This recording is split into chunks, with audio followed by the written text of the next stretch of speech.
तो भैया आपने पिछली वीडियो में जो देखी थी एल्केन और एल्कीन समझा। आप जो सीखने जा रहे हो आप एल्काइन। एल्काइन होती कौन सी हैं और इनका नामकरण कैसे होता है। उसके बाद हम पढ़ेंगे फंक्शनल ग्रुप या क्रियात्मक समूह। तो इस वीडियो में केवल यही दो ही बात सिखाई जाएंगी। तो सबसे पहले एल्काइन। तो एल्काइन होते क्या है? जब कार्बन कार्बन परमाणु के बीच त्रिबंध पाया जाता है तो ऐसे हाइड्रोकार्बनिक यौगिक एल्काइन कहलाते हैं। उदाहरण के लिए भाई सबसे पहले मिथाइल एक कार्बन ट्रिपल बॉन्ड नहीं बना सकता क्योंकि सामने त्रिसंयोजी होना चाहिए। यदि बनाएगा तो त्रिसंयोजी के साथ बनाएगा, हाइड्रोजन के साथ नहीं बनाएगा। तो हम जो स्टार्ट कर रहे हैं आपके दो कार्बन परमाणु से। तो सबसे पहले हम एल्काइन की डेफिनेशन। एल्काइन होती क्या है? एल्काइन एल्काइन जब कार्बन परमाणु के बीच जब कार्बन परमाणु के बीच जब कार्बन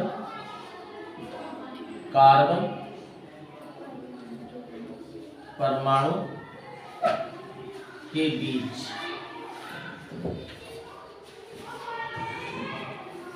त्रिबंध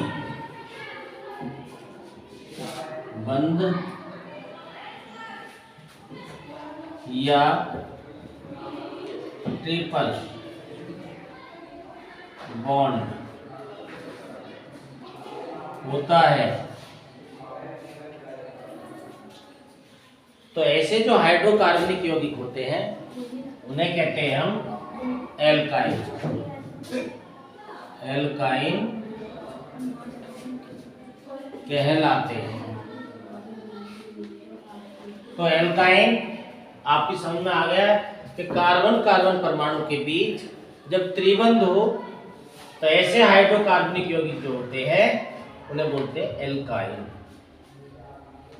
अब उदाहरण के लिए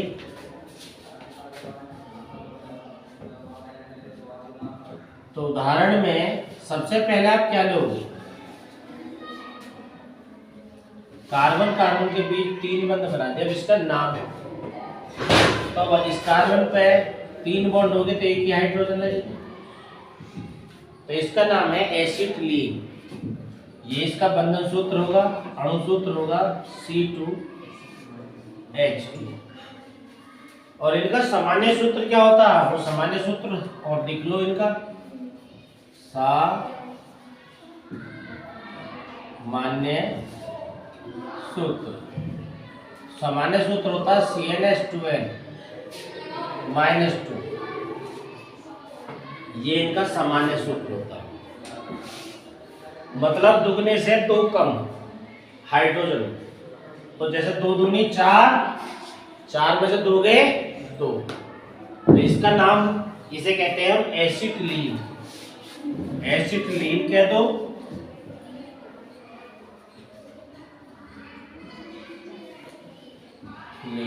या इसका IUPAC जो नाम होता है तो क्या कार्बन है इसमें? दो। एक इसमें जोड़ते हैं बेटा आइन। तो इसे हम कहेंगे मिला के एक शब्द इथाइन। अगर इसी तरीके से हम अगला ले लेते हैं 1 2 3 और 4 ये लिख दिया। अब हम तुमसे पूछे कि इसका नाम क्या होगा? इसमें एक हाइड्रोजन, इसमें चार हाइड्रोजन, चार बॉन्ड हो गए तो हाइड्रोजन नहीं लगेगा। इसमें आगे 3। अब इसका नाम पूछा जाए कि इसका नाम क्या होगा? तो नंबरिंग उस साइड से करेंगे जिधर से हाइड्रोजन ट्रिपल बॉन्ड को नंबर कम प्राप्त हो।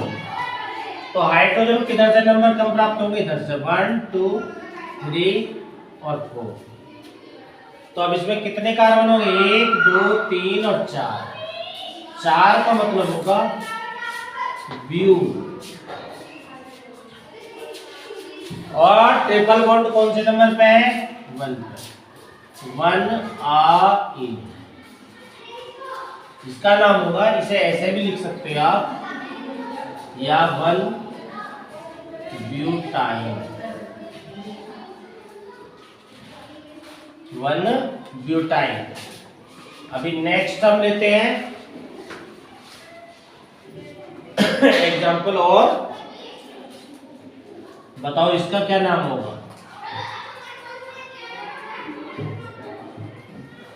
तो इसका नाम, इसका हाइड्रोजन बॉन्ड कितने हैं? 1, तो 3 हाइड्रोजन रखते हैं। इस पर 4 बॉन्ड पूरे हो गए, इस पर 4 बॉन्ड पूरे हो गए, इस पर 2 कम, इस पे भी 2 कम। तो आप, तो इसका जो नाम है वो क्या होगा बेटा? तो नंबरिंग जिधर से है ट्रिपल बॉन्ड नजदीक पड़ेगा, 1 2 3 4 5 और 6। अब ये देखो, इधर से है ट्रिपल बॉन्ड को 2 नंबर मिले, इधर से मिलेंगे आपको 1 2 3 4। तो नंबरिंग सही है हमारी। अब इसका हम नाम लिखते हैं बेटा। नाम कैसे लिखेंगे इसका? तो नाम लिखने का तरीका वही है भाई, कितने कार्बन हो गए? 6। तो 6 को क्या लिखोगे? हेक्स। और बेटा ट्रिपल बॉन्ड कौन से नंबर पे है हमारा? दूसरे नंबर पे, 2 आई, हेक्स 2 आई। अगर हम और कहते हैं, और रखते हैं इस पे, एक एग्जांपल और ले लें।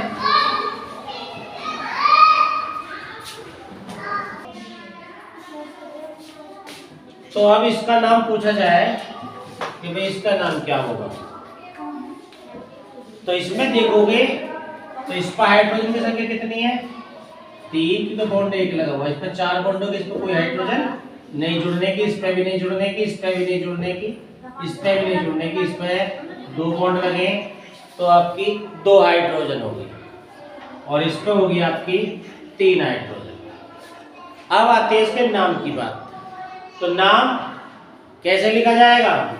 नाम उधर से ही लिखा जाएगा जिधर से जो आपका जो ट्रिपल बॉन्ड है उसे कम नंबर प्राप्त होगा।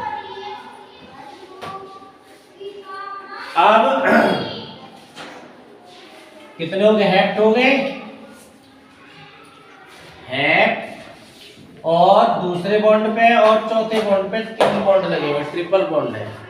तो बोलोगे आप 2 4 डाई आइन। तो इसका होगा हेप्ट 2 4 डाई आइन। अब इसी से, इतने ही टॉपिक से एक क्वेश्चन आ जाता है आपका, क्या? हाइड्रोकार्बनिक यौगिक कितने प्रकार के होते हैं? तो अब हम तुम्हें वो क्वेश्चन समझाते हैं कि हाइड्रोकार्बनिक यौगिक कितने प्रकार के होते हैं। तो हाइड्रोकार्बनिक यौगिक कौन से होते हैं बेटा? हाइड्रोकार्बनिक यौगिक वे यौगिक जो हाइड्रोजन और कार्बन से बने होते हैं, या वे यौगिक जिनमें कार्बन और हाइड्रोजन होते हैं। तो हाइड्रोकार्बनिक यौगिक,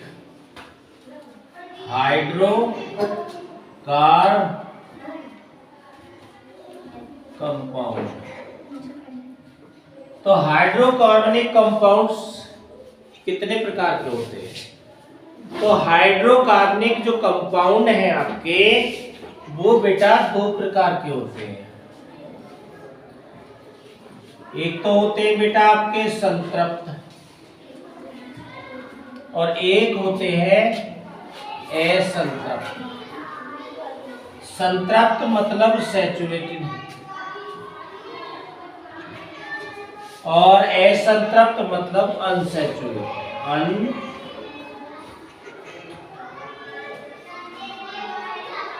अनसैचुरेटेड। अब तुमसे पूछता है, या आपको क्वेश्चन आ जाता है कि भाई हाइड्रोकार्बनिक यौगिक कितने प्रकार के होते हैं, तो तुम्हारा जवाब क्या होगा कि हाइड्रोकार्बनिक यौगिक वो दो प्रकार के होते हैं, संतृप्त या सैचुरेटेड, असंतृप्त या अनसैचुरेटेड। अब बात आती है बेटा संतृप्त हाइड्रोकार्बन या हाइड्रोकार्बनिक यौगिक किन्हें कहते हैं। तो ये वे होते हैं बेटा, वे हाइड्रोकार्बनिक यौगिक कौन से, जिसमें कार्बन कार्बन के बीच एकल बंध पाया जाता है। वे हाइड्रो कार्बनिक यौगिक जिसमें कार्बन कार्बन के बीच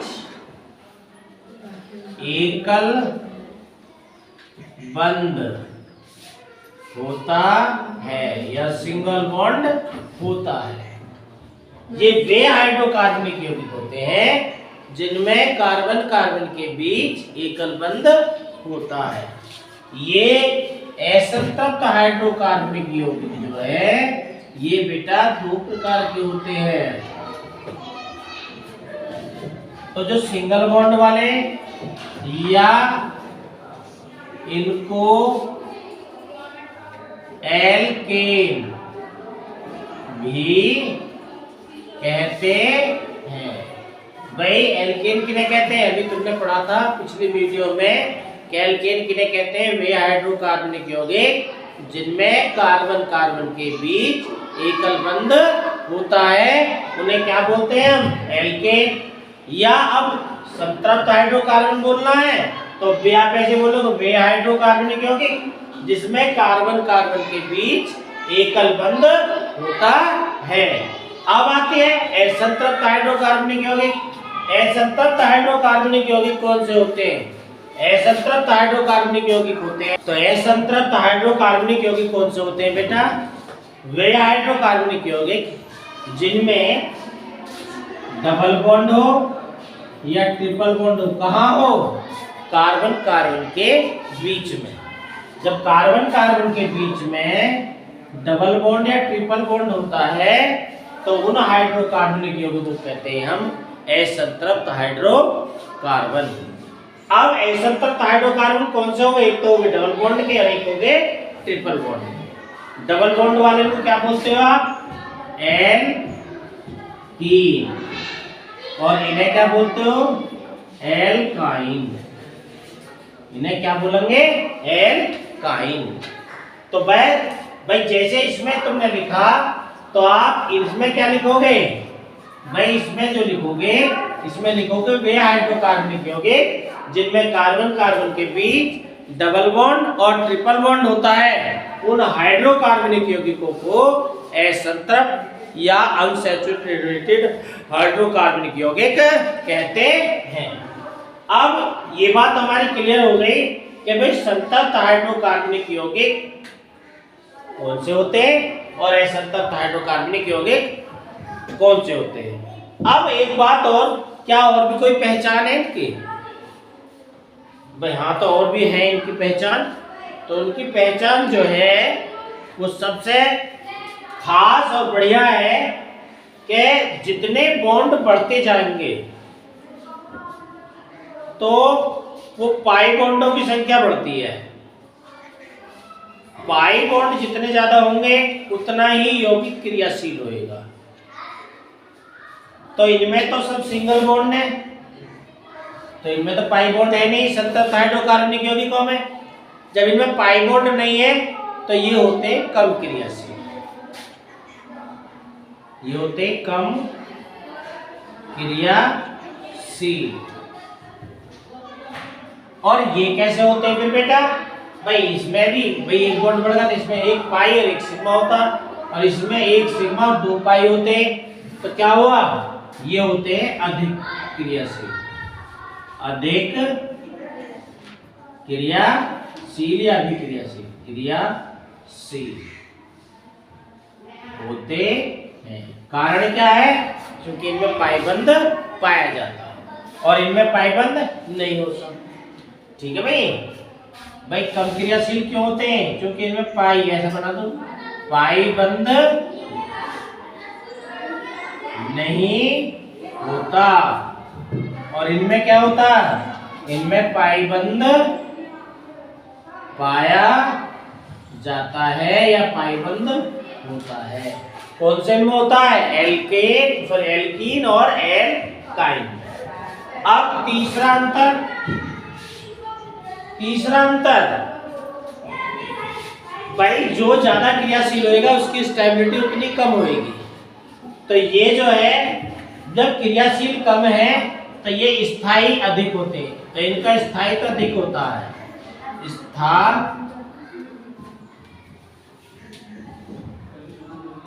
अधिक होता है। ये कैसे होंगे? ये स्थायी नहीं होते या कम स्थायी होते हैं। ये कैसे मिलेंगे? कम स्थायी। अच्छा जी, और लिखना है तो बेटा एक एक एग्जाम्पल लिख दो। एग्जाम्पल क्या है भाई? आपने पढ़ी है methane, ethane, propane, single bond वाले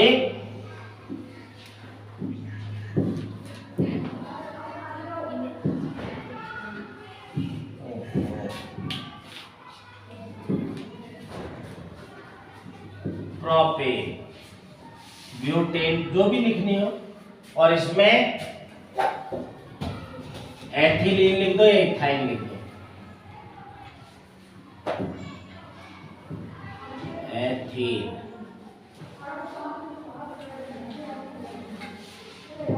इथाइन, प्रोपेन या प्रोपाइन। तो चार अंतर इस तरीके से आप लिख दोगे तो आपका जो क्वेश्चन है बहुत बढ़िया हो जाए। अंतर और भी काफी है, पर फिलहाल जो है हाई स्कूल के लेवल को देख के इंटर के लेवल जो वो कम, मान लो 1 नंबर का है या 2 नंबर का क्वेश्चन है, तो उसमें ये तुम्हें इसी तरीके से करना है। अब आती है बात बेटा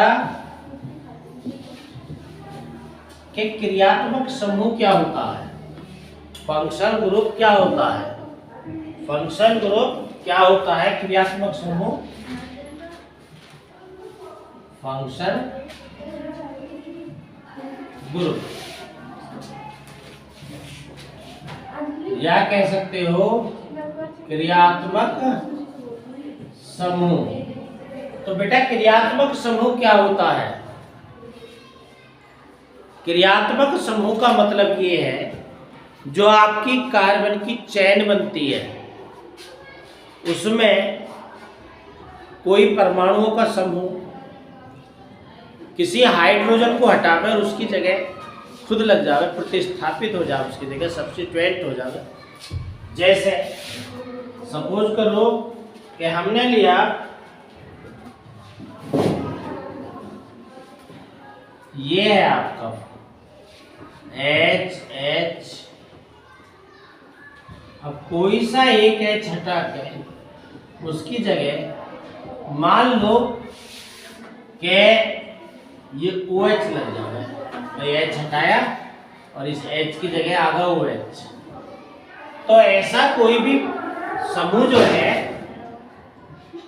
जो यौगिकों को गुणों का निर्धारण करता है, कोई परमाणु हो या परमाणु का समूह हो जो हाइड्रोजन को हटाकर उसकी जगह लग जाए, उसकी जगह प्रतिस्थापित हो जाए और उस यौगिकों के गुणों का निर्धारण करे, तो ऐसा जो परमाणु या परमाणु का समूह होता है उसे कहते हैं हम क्रियात्मक समूह। तो क्रियात्मक समूह की डेफिनेशन लिखेंगे, क्रियात्मक समूह। तो क्रियात्मक समूह होता क्या है, फंक्शन ग्रुप होता क्या है? तो हम लिखेंगे कार्बन श्रृंखला में हाइड्रोजन को प्रतिस्थापित करके उसके स्थान पर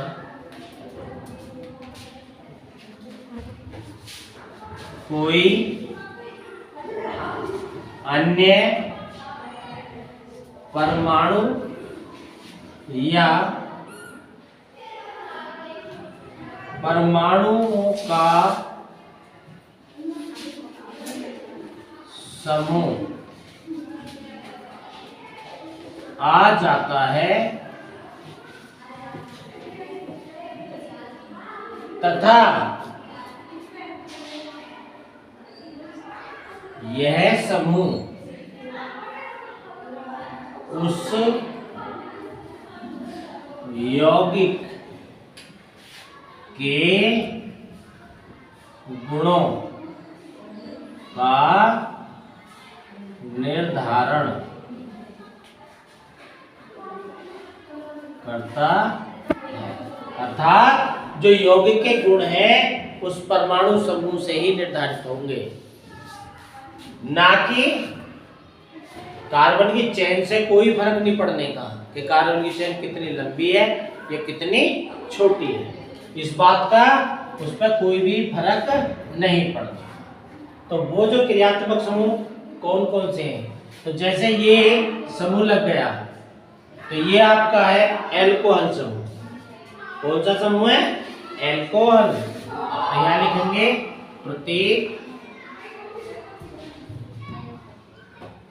और इधर लिखेंगे हम समूह का नाम। तो अब हम तुम्हें दो चार स्पेशली जो क्रियात्मक समूह है उन्हें बताते हैं।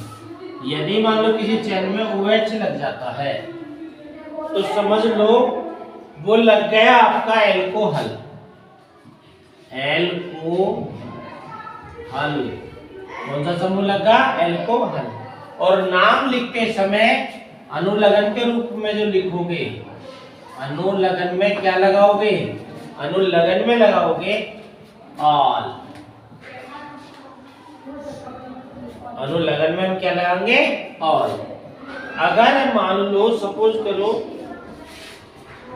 कि ये आ गया हमारा जो एल्किल समूह होता है उसे हम R लिखते हैं बेटा। जो तुमने अभी पढ़ा था कि एल्केन से यदि एक हाइड्रोजन को हटा दें, जो तुम्हारा समूह ये था CH4, इससे एक हाइड्रोजन निकाली थी CH3, ऐसे ही C2H5, ये वाला जो समूह है। इन्हें सारे समूह को यदि हम एक साथ रिप्रेजेंट करना चाहें तो R से रिप्रेजेंट करते हैं, और R का मतलब ही होता है एल्किल समूह। यदि इस तरीके से मिलता है तो ये वाला जो ग्रुप होता है इसे बोलते हैं कीटोन। क्या बोलते हैं हम इसे? कीटोन। कीटोन।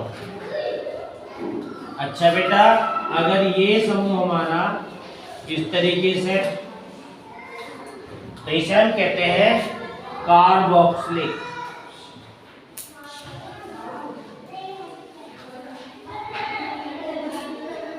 कार्बोक्सिलिक समूह। और यदि ये हमारा इस तरीके से है, इन्हें शॉर्ट में बेटा ऐसे भी लिख देते हैं, शॉर्ट में मैं यहाँ दिखा देता हूँ RCOOH, और इसे लिख सकते हैं RCOR, और ये हो जाएगा RCHO। इसे आप कहते हैं एल्डिहाइड।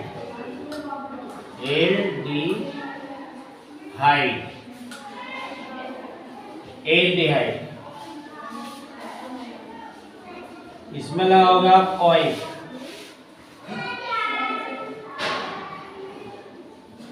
इसमें ऑन, इसमें ऑइल, अम्ल, और इसमें लगाओगे नस। कैसे? अब यौगिकों का हम नामकरण करना शुरू करते हैं। जैसे सपोज करो ये नाम आ गया तुमका, इसमें एक ग्रुप लग गया हमारा, इसका नाम क्या है बेटा? इसे आप ऐसे भी लिख सकते हो या ऐसे लिख दो HCHO। तो इसका नाम क्या है बेटा? तो इसका सामान्य नाम तो है एल्डिहाइड। ये ग्रुप है एल्डिहाइड ग्रुप है, ये जो दिख रहा तुम्हें। तो ये कौन सा, इसे क्या बोलेंगे? इसे हम बोलते हैं, इसका जो सामान्य नाम होता है वो होता है फॉर्मेल्डिहाइड। इसका नाम होता है फॉर्मेल्डिहाइड। अब ये तो इसका सामान्य नाम है फॉर्मेल्डिहाइड। अगर मैं इसका वैसा नाम बताता हूं तो मैंने बताई थी कि इसमें लगाना है नल। तो इसमें कितने कार्बन है? एक से क्या आएगा? मैं नल, ए और लगा देते हैं तो इसका नाम हो जाएगा मेथेनल। अगर मान लो सपोज करो ये इस तरीके से आ गया CH3 CH2 और यहाँ क्या लगाना H, तो पूरा बैलेंस है। ये इस तरीके से भी आ सकता है लिखा हुआ, ये इस तरीके से भी आ सकता है CH3 CH2 CHO। बताओ इसका क्या नाम हुआ? तो इसमें इसका सामान्य नाम की बात करें तो 1 2 3, तो इसे बोलते हैं प्रोपेल्डिहाइड, प्रोपेल्डिहाइड। और इसका वैसे नाम क्या होएगा? 1 2 3, तो ये हो जाएगा प्रोपेनल। क्या बोलेंगे? प्रोपेनल। अब ऐसे ही आप कार्बोक्सिलिक समूह के लिए ले सकते हो। कार्बोक्सिलिक समूह के लिए क्या आएगा? कार्बोक्सिलिक समूह के लिए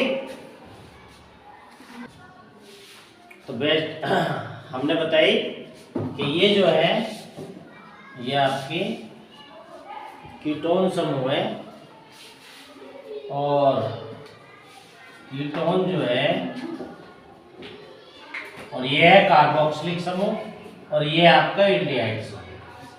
कीटोन समूह के लिए आप लगाओगे और कार्बोक्सिलिक समूह के लिए लगाओगे ओइकम, और इसे लगाओगे नल। अब जब IUPAC नाम दे, तो जैसे मान लो सपोज करो मैं थोड़े से IUPAC नाम दे दिए, तो तुम देखो जरा इस ग्रुप को चेक करके, इसमें क्या है? 2 बार O है, 1 बार H है, तो इसमें क्या लगा हुआ है? COOH। मतलब ये कौन सा समूह है? कार्बोक्सिलिक समूह। तो नंबरिंग रखने का तरीका वही है जैसे हम नंबरिंग रखते आ रहे हैं। तो नंबरिंग रखेंगे हम जिधर से क्रियात्मक समूह जो है उसे नंबर कम से कम मिले। तो 1 2 और 3, तो इसका नाम क्या हो जाएगा? मैं 1 2 3 का होगा प्रोपे, और मैंने बताई थी COOH लगने से ऑयल, प्रोपेन ऐसे भी लिख सकते हो आप 1 ऑयल, या प्रोपेनोइक अम्ल, ये अम्ल होता है, तो आप प्रोपेनोइक अम्ल भी लिख सकते हो। तो अब आते हैं नेक्स्ट में क्वेश्चन नंबर 2 में। तो सबसे पहले लंबी चेन, ये तो आपकी एल्कीन है बेटा, ट्रिपल बॉन्ड लग रहा है, सबसे लंबी चेन के हिसाब से ऐसी आ जाएगी चेन। अब इसका नाम पूछा जावे तो सबसे पहले नंबरिंग करेंगे हम। नंबरिंग किधर से करेंगे? जिधर से ट्रिपल बॉन्ड को नंबर कम से कम प्राप्त हो।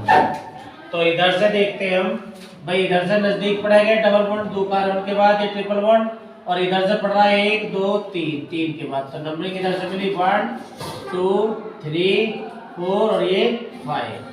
तो 5 पे क्या आता? पेंट। और ट्रिपल बॉन्ड कौन से नंबर पे है? दूसरे नंबर पे। तो आप क्या कहोगे? पेन